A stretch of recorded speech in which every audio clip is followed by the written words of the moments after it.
Welcome to future city అండి. Welcome to fourth city. This is Ravi Prakash, real estate expert, maximum achievement coach from Ahata infra. So fourth city అండి, future city. Telangana government యొక్క ambitious project, prestigious project. So ఈ fourth city ఎక్కడొస్తుంది? Fourth city నిజంగా సాధ్యమయ్యే పనేనా, లేకపోతే ఇది కేవలం ప్రకటనలకే పరిమితమా? దీనివల్ల రియల్ ఎస్టేట్ ఇండస్ట్రీ మీద ఇంపాక్ట్ ఎలా ఉండబోతుంది? జాబ్ మార్కెట్ మీద ఇంపాక్ట్ ఎలా ఉండబోతుంది? అసలు ఈ ఫోర్త్ సిటీ సక్సెస్ అవ్వటానికి అవకాశాలు ఎలా ఉన్నాయి? ఇలాంటి సిటీస్ ఎక్కడైనా డెవలప్ చేశారా, చేస్తూ ఉన్నారా? So everything about fourth city గురించి క్లారిటీ ఇచ్చే ప్రయత్నమే ఈ వీడియో. రేవంత్ రెడ్డి గారు ప్రెస్టీజియస్గా తెలంగాణ గవర్నమెంట్ యాంబిషియస్గా అనౌన్స్ చేసిన ప్రాజెక్ట్స్లో Musi riverfront, regional ring రోడ్తో పాటు ఫోర్త్ సిటీ ఒకటి. గత ప్రభుత్వం ఫార్మా సిటీ కోసం ఎక్కడైతే ల్యాండ్స్ ఎక్వైర్ చేసిందో ముచ్చర్ల అనే ప్రాంతంలో, మీర్ఖాన్పేటకి నియర్, ఆ ప్రదేశాన్నే ఫోర్త్ సిటీ లేకపోతే ఫ్యూచర్ సిటీ కింద ఈ గవర్నమెంట్ చేంజ్ చేసింది. అయితే ఆ ఫోర్త్ సిటీ ఆర్ ఫ్యూచర్ సిటీకి ఎగ్జాక్ట్ నేమ్ ఏంటి అనేది ఇంకా డిసైడ్ కాలేదండి. గవర్నమెంట్ ప్రజలను కూడా ఒక అట్రాక్టివ్ నేమ్ ఆ సిటీకి, న్యూ సిటీకి ఒక నేమ్ సూచించమని రిక్వెస్ట్ చేస్తూ ఉంది. మంచి నేమ్ ఏదైనా సజెస్ట్ చేయగలిగితే గవర్నమెంట్ వైపు నుంచి మంచి గిఫ్ట్ కూడా ఆఫర్ చేస్తుంది. So everybody can try. So అసలు ఏంటి ఫోర్త్ సిటీ? రేవంత్ రెడ్డి గారి మాటల్లో చెప్పాలంటే, నిజాం ప్రభువు హైదరాబాద్ని డెవలప్ చేశారు, బ్రిటిషర్స్ సికింద్రాబాద్ని డెవలప్ చేశారు, చంద్రబాబు నాయుడు గారు, రాజశేఖర రెడ్డి గారు సైబరాబాద్ని డెవలప్ చేశారు. సో ఇప్పుడు తెలంగాణ గవర్నమెంట్, ప్రజలు అందరం కలిసి ఫోర్త్ సిటీని డెవలప్ చేద్దామని ఆయన చెప్తా ఉన్నారు. సో ఏంటి fourth city concept? Fourth city తీసుకుంటే దాన్ని 8 క్లస్టర్స్గా డివైడ్ చేశారండి. ఇనిషియల్ స్టేజ్లో ఫోర్త్ సిటీ అనేది ఆర్టిఫిషియల్ ఇంటెలిజెన్స్ రిలేటెడ్ సిటీ అనుకున్నాం.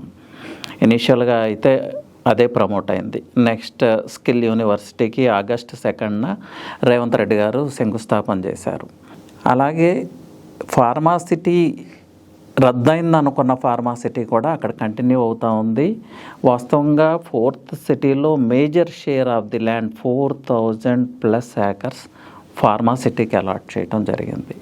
అలాగే ఎడుకా హబ్, హెల్త్ హబ్, ఇలా 8 క్లస్టర్స్ కింద ఆ ప్రాంతాన్ని డివైడ్ చేసి ఆ సెక్టర్స్ని, ఆ ఇండస్ట్రీస్ని అక్కడ డెవలప్ చేయటమే గవర్నమెంట్ యొక్క ఉద్దేశం. ఆ డెవలప్ చేయటం వల్ల జాబ్ మార్కెట్ పెరుగుతుంది. జాబ్ మార్కెట్ పెరిగితే అక్కడ రెసిడెన్షియల్గా satellite cities, gated communities create అవుతాయి. సో ఒక హ్యాబిటేషన్కి ప్లేస్ అవుతుంది, ఎకనామిక్ యాక్టివిటీస్కి ఆ ప్రాంతం ఒక ప్లేస్ అవుతుంది, ఒక ఫోర్త్ సిటీ లాగా డెవలప్ అవుతుంది. అంటే సైబరాబాద్ తర్వాత ఇంకొక సిటీ లాగా డెవలప్ అవుతుంది అని గవర్నమెంట్ ఉద్దేశం. ఇక్కడ వన్ థింగ్ అండి, అది సైబరాబాద్ను మించి ఉంటుందా, హైదరాబాద్ను మించి ఉంటుందా, సికింద్రాబాద్ను మించి ఉంటుంది అని కొంతమంది నాయకులు ఎగ్జాగరేట్ చేయొచ్చు, కానీ సైబరాబాద్ను మించి ఉంటుందా లేదా అనేది ఇప్పుడే కామెంట్ చేయటం అంత కరెక్ట్ కాదు. It takes some time. కొంత అభివృద్ధి జరిగిన తర్వాత ఒక 5 years తర్వాత ఏమో అది ఎలా రూపాంతరం చెందబోతుంది అనేది మనం తెలుసుకోవచ్చు. అలాగే న్యూయార్క్ లాంటి సిటీ అనే ప్రచారం కూడా జరుగుతుంది. ప్లస్ పొలిటికల్ లీడర్స్ కూడా అలాగే ప్రమోట్ చేశారు. యాక్చువల్గా అక్కడ ఇంటెన్షన్ ఏంటంటే న్యూయార్క్ లాంటి సిటీ లేకపోతే న్యూయార్క్ను మించిన సిటీ ముచ్చర్ల దగ్గర వస్తుందని కాదండి, అది mission impossible. Real estate investors కోసం చెప్తున్నాను, ఇది ఎవరిని తప్పుపట్టడం కోసం కాదు. ఆ ఉద్దేశంతో అయితే అక్కడ ఇన్వెస్ట్ చేయొద్దు దయచేసి. న్యూయార్క్ లేకపోతే న్యూయార్క్ మించిన సిటీ అనేది సాధ్యమయ్యే పని కాదు. ఈవెన్ అది పాసిబుల్ అయినా కూడా it takes some 25 years, 30 years, even 50 years పట్టవచ్చు. సో దాని గురించి అది పక్కన పెడదాం. న్యూయార్క్ లాంటి సిటీ అని అనౌన్స్ చేయడానికి కారణం ఏంటంటే, ఈ మధ్య మన తెలంగాణ ప్రభుత్వం ప్రతినిధి బృందం యుఎస్లో పర్యటించినప్పుడు న్యూయార్క్ను కూడా సందర్శించడం జరిగింది. న్యూయార్క్లో కొన్ని టూరిజం ప్లేసెస్ని వాళ్ళు విజిట్ చేసి ఉన్నారు.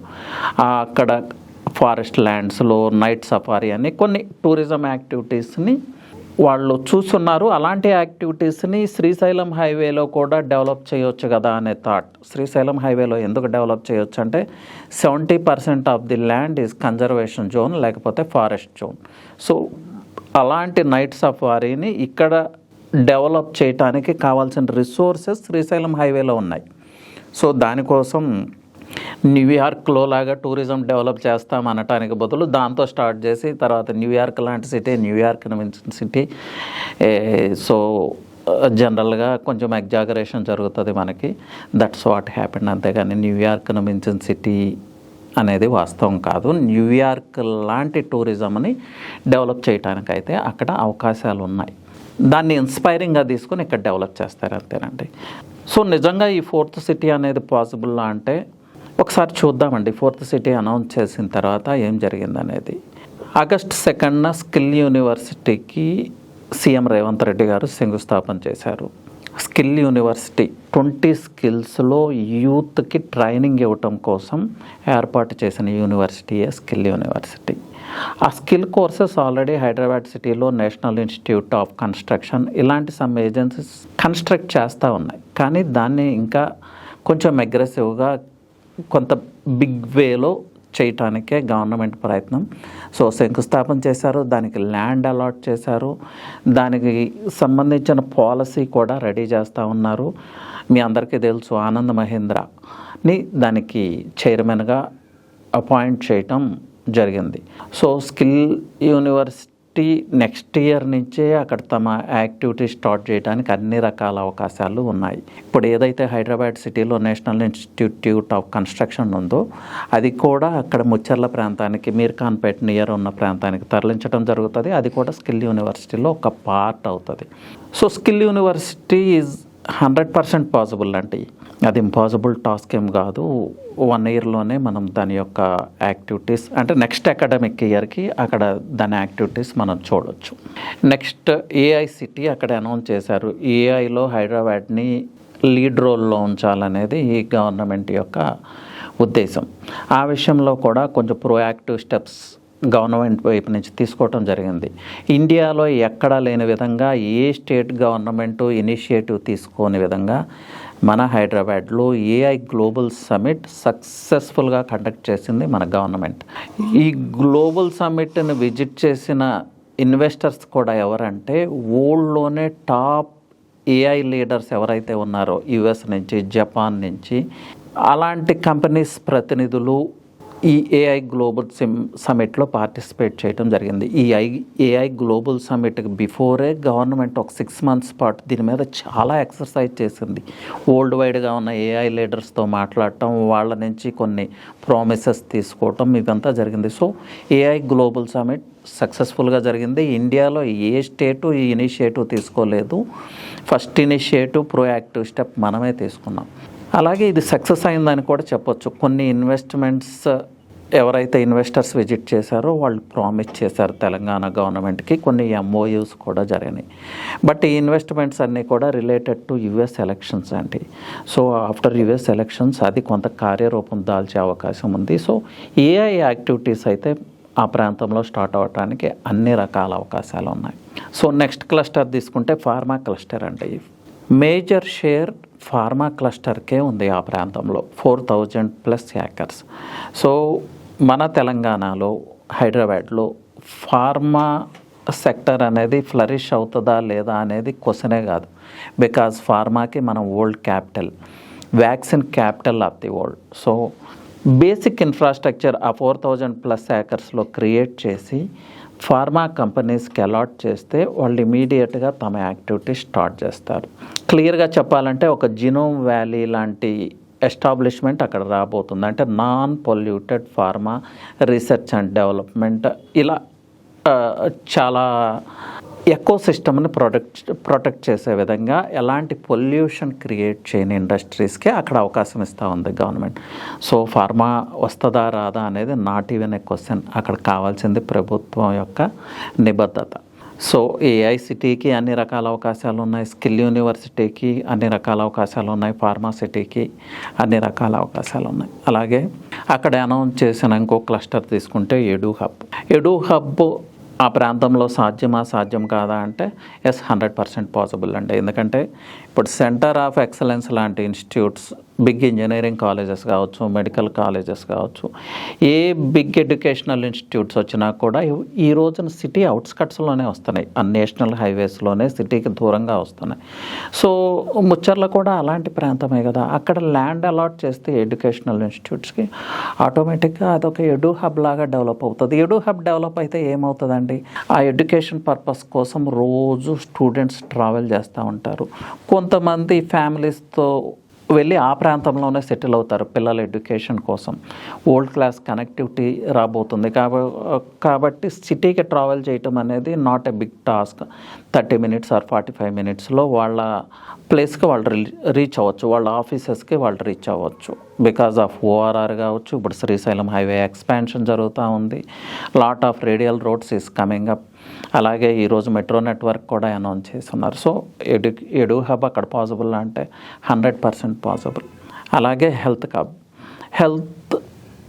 హబ్కి సిటీ అవుట్స్కట్స్లో చాలా రిక్వైర్మెంట్ ఉందండి.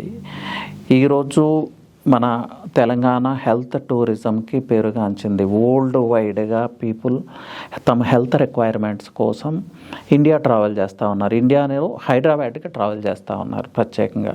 సో ఎయిర్పోర్ట్ నియర్ ఉంది కాబట్టి అక్కడ హెల్త్ హబ్ వస్తే ఇంటర్నేషనల్ వైడ్గా ట్రావెల్ చేసే పేషెంట్స్, లేకపోతే మన ఇండియాలో వివిధ ప్రాంతాల నుంచి ట్రావెల్ చేసే పీపుల్ ఎయిర్పోర్ట్కి వస్తారు. అక్కడ స్టే చేయడానికి అన్ని రకాల సౌకర్యాలు ఉన్నాయి. సో వాళ్ళ రిక్వైర్డ్ ట్రీట్మెంట్ అక్కడ తీసుకుంటారు. అక్కడి నుంచి త్రూ ఎయిర్పోర్ట్ మళ్ళీ బ్యాక్ వెళ్ళిపోతారు. So even multi speciality hospital చాలా బిగ్ ల్యాండ్ పార్సిల్స్లో వస్తూ ఉన్నాయి ఈ రోజున. సో అంత ల్యాండ్ పార్సిల్గా ఈ ఓఆర్ఆర్ లోపల దొరకటం కూడా కష్టమే. సో ఈ మల్టీ స్పెషాలిటీ హాస్పిటల్స్ అంటే big mega multi speciality hospitals అని ఓఆర్ఆర్ బయటకు వెళ్ళాల్సిందే. సో ముచ్చర్ల లాంటి ప్రాంతంలో వాటికి ల్యాండ్ అలాట్ చేస్తే డెఫినెట్గా హెల్త్ హబ్ అక్కడ డెవలప్ అవుతుంది. హెల్త్ అంటే నాట్ ఓన్లీ హాస్పిటల్స్ అండి, వెల్నెస్ సెంటర్స్ కావచ్చు, రీసెర్చ్ అండ్ డెవలప్మెంట్ కావచ్చు, ఇలా చాలా ఉంటాయి కదా రిలేటెడ్. వాటికి రిలేటెడ్ అంతా అక్కడ రావడానికి అవకాశం ఉంది. సో గవర్నమెంట్ అనౌన్స్ చేసిన 8 సెక్టర్స్లో కూడా డెవలప్ అవడానికి అన్ని రకాల అవకాశాలు ఉన్నాయి. సో 4th సిటీ పాసిబుల్లా అంటే ఇప్పుడు నేను ఇచ్చిన ఎక్స్ప్లెనేషన్ మీరు ఒకసారి చూస్తే మీకే అర్థమవుతుంది అది పాసిబుల్లా కాదా అని. సో ఈ 4th సిటీ రావటం వల్ల రియల్ ఎస్టేట్ ఇండస్ట్రీ మీద ఎలాంటి ఇంపాక్ట్ ఉంటుంది అనేది చూద్దాం. ఎలాంటి బిగ్ ప్రాజెక్ట్ వచ్చినా గవర్నమెంట్ చేసే ఫస్ట్ డెవలప్మెంట్ ఏంటి అంటే రూట్ కనెక్టివిటీ అండి. ఆ ప్రాజెక్ట్కి క్రూషియల్ ఏరియాస్ నుంచి, కీ ఏరియాస్ నుంచి ప్రాపర్ కైండ్ ఆఫ్ కనెక్టివిటీ ఉండేలాగా గవర్నమెంట్ ప్లాన్ చేస్తుంది. ఆల్రెడీ శ్రీశైలం హైవేకి ఓఆర్ఆర్ యాక్సెస్ ఉంది. అలాగే శ్రీశైలం హైవేని ఎక్స్పాన్షన్ చేయబోతుంది. ఇది స్టేట్ గవర్నమెంట్ ప్రాజెక్ట్ కాదు, central government project. Already funds allot చేయటం కూడా జరిగింది. శ్రీశైలం హైవేని డైరెక్ట్ తిరుపతి వరకు ఎక్స్పాన్షన్ చేస్తూ ఉన్నారు.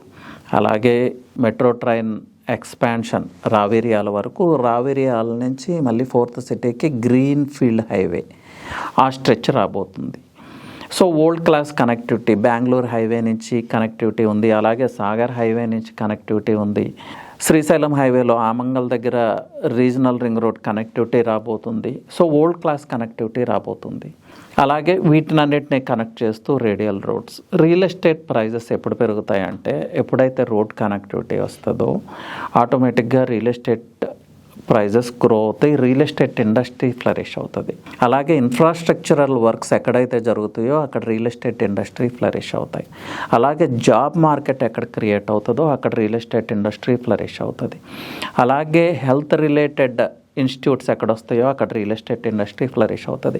అలాగే ఎడ్యుకేషనల్ ఇన్స్టిట్యూట్స్ ఎక్కడ వస్తాయో అక్కడ రియల్ ఎస్టేట్ ఇండస్ట్రీ ఫ్లరిష్ అవుతుంది. సో ఈ యాక్టివిటీస్ అన్నీ అక్కడ వస్తూ ఉన్నాయి కాబట్టి రియల్ ఎస్టేట్ ఇండస్ట్రీ అక్కడ ఫ్లరిష్ అవడానికి అన్ని రకాల అవకాశాలు ఉన్నాయి. ప్లస్ శ్రీశైలం హైవేకి ఒక యూనిక్ థింగ్ ఉందండి. శ్రీశైలం హైవేలో 70% of the land is green cover, conservation zone లేకపోతే ఫారెస్ట్ జోన్. అంటే 30% ఆఫ్ ది ల్యాండే రెసిడెన్షియల్ నీడ్స్కి కానీ, కమర్షియల్ నీడ్స్కి కానీ, రిటైల్ నీడ్స్కి కానీ, ఈవెన్ ఇండస్ట్రియల్ నీడ్స్ కానీ అవైలబుల్ ఉంది. అంటే ల్యాండ్ స్కేర్సిటీ ఉంది. సో ఇక్కడ రియల్ ఎస్టేట్ ఇండస్ట్రీకి డిమాండ్ ఉండటానికి ఇదొక రీజన్. ల్యాండ్ అవైలబిలిటీ చాలా తక్కువ ఉంది. అలాగే లాట్ ఆఫ్ ఇన్ఫ్రాస్ట్రక్చర్ ఆ ప్లేస్లో ఆల్రెడీ ఎస్టాబ్లిష్డ్ ఇన్ఫ్రాస్ట్రక్చర్ అక్కడ ఉంది. Hardware park, Adani aerospace, GMR aero city, ఒక స్మార్ట్ సిటీనే అక్కడ కన్స్ట్రక్ట్ చేస్తూ ఉంది. అన్నిటికీ మించి బిగ్గెస్ట్ ఇన్ఫ్రాస్ట్రక్చర్ ఎయిర్పోర్ట్ ఉంది, ఓఆర్ఆర్ ఉంది. అప్కమింగ్ ఇన్ఫ్రాస్ట్రక్చర్ తీసుకుంటే రీజనల్ రింగ్ రోడ్ రాబోతుంది ఆ ప్రాంతంలో. అలాగే మెట్రో ఎక్స్పాన్షన్ తుక్కుగూడ నుంచి రావిర్యాల వరకు రాబోతుంది. రావిర్యాల నుంచి ఒక గ్రీన్ ఫీల్డ్ ఎక్స్ప్రెస్ వే రాబోతుంది. సో ఇంత పెద్ద ఎత్తున ఇన్ఫ్రాస్ట్రక్చర్ వస్తూ ఉంది. సో ఫోర్త్ సిటీ వల్ల రియల్ ఎస్టేట్ అక్కడ ఫ్లరిష్ అవబోతుంది. బట్ ఇప్పుడైతే కొంచెం స్లో ఉంది because of different reasons, political reasons కావచ్చు, హైడ్రా అని అవి ఇవి కొంచెం కన్ఫ్యూజింగ్ స్టేట్లో ఉంది. ఇన్వెస్టర్స్ కూడా వెయిట్ అండ్ సీ మోడ్లో ఉన్నారు. బట్ రాబోయే 6 నెలల్లో అయితే శ్రీశైలం హైవేకి రియల్ ఎస్టేట్ ఇండస్ట్రీ పరంగా మంచి గ్రోత్ ఉండబోతుంది. ప్లస్ లైఫ్ స్టైల్ ప్రాజెక్ట్స్కి శ్రీశైలం హైవే పెట్టింది పేరు. ఇప్పుడు ఆఫ్టర్ పాండమిక్ మనం ఏం కోరుకుంటున్నామండి? గ్రీన్ లివింగ్ కోరుకుంటున్నాము.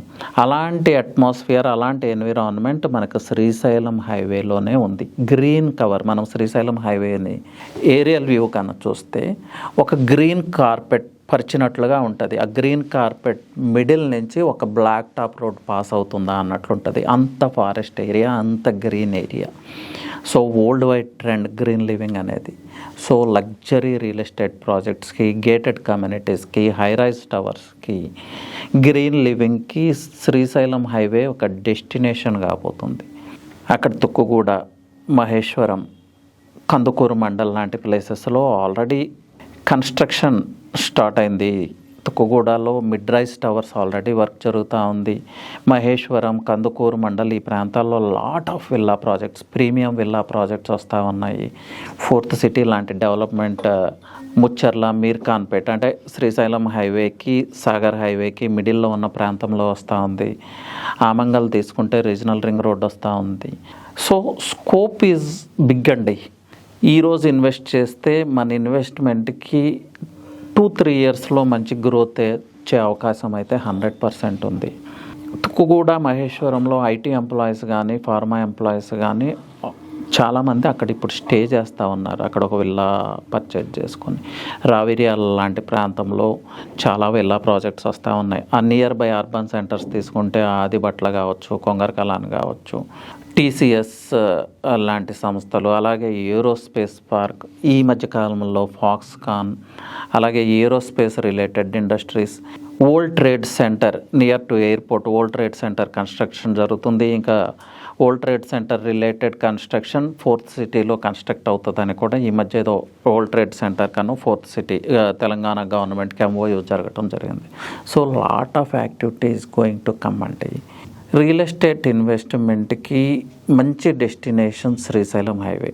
ఇన్వెస్ట్ చేయొచ్చు అంటే 100% ఇన్వెస్ట్ చేయొచ్చు. 3-4 ఇయర్స్లో మంచి బెనిఫిట్స్ కూడా రీచ్ చేయడానికి అన్ని అవకాశాలు ఉన్నాయి. So fourth city is 100% possible అండి. బట్ గవర్నమెంట్ సైడ్ నుంచి డెడికేటెడ్ ఎఫర్ట్స్ ఉంటే 100% సక్సెస్ అవుతుంది. అదేం పెద్ద విషయం కాదు. బట్ సైబరాబాద్ను మించి, న్యూయార్క్ను మించి అలాంటి ఉద్దేశాలతో అయితే ఇన్వెస్ట్ చేయొద్దు. ఫోర్త్ సిటీ లాగానే చూద్దాం అక్కడ ఏమొస్తుంది, నిజంగా ఆ సెక్టర్స్ అక్కడ డెవలప్ అవడానికి అవకాశం ఉందా లేదా అనేది మీరు కూడా రీచెక్ చేసుకునే ఇన్వెస్ట్ చేయండి. సో డోంట్ ఎగ్జాగరేట్ థింగ్స్ అండి. అక్కడ ప్రాక్టికల్గా ఏముందో, ఎగ్జిస్టింగ్ ఇన్ఫ్రాస్ట్రక్చర్ ఏముంది, అప్కమింగ్ ఇన్ఫ్రాస్ట్రక్చర్ ఏముంది, గవర్నమెంట్ ఎలాంటి అనౌన్స్మెంట్స్ చేసింది, అవి ప్రాక్టికల్గా పాసిబుల్లా కాదా అనేది ఒకసారి మీరు పరిశీలించి ఇన్వెస్ట్మెంట్ చేసుకోండి. దీని రిలేటెడ్ ఎలాంటి గైడెన్స్ కావాలన్నా I'm there to help you. నాకు కాల్ చేయొచ్చు మీరు. అలాగే కొన్ని ప్రీమియం ప్రాజెక్ట్స్ మా దగ్గర కూడా అవైలబుల్ ఉన్నాయి. అలాగే మహేశ్వరంకి నియర్ బై పులిమామిడిలో హెచ్ఎండిఏ ఏరియాలో 15,000కి మేము స్క్వేర్ యార్డ్ ఆఫర్ చేస్తూ ఉన్నాం. ఇది మా completed project, but mortgage release అవటం వల్ల few flats are available. HMDA రీజియన్లో 15,000 ఫర్ స్క్వేర్ యార్డ్. మీరు చూస్తే ఈవెన్ డిటీసీపీలో కూడా 20,000, 25,000 కొన్ని ప్రాజెక్ట్స్ ఉన్నాయి. So no need to compare with other projects. But HMDA రీజియన్లో 15,000 అనేది చాలా రీజనబుల్ ప్రైస్. అది మీరు సెకండ్ ఒపీనియన్ తీసుకోండి, రీచెక్ చేసుకోండి. వాల్యుబుల్ అనుకుంటే you can definitely call me.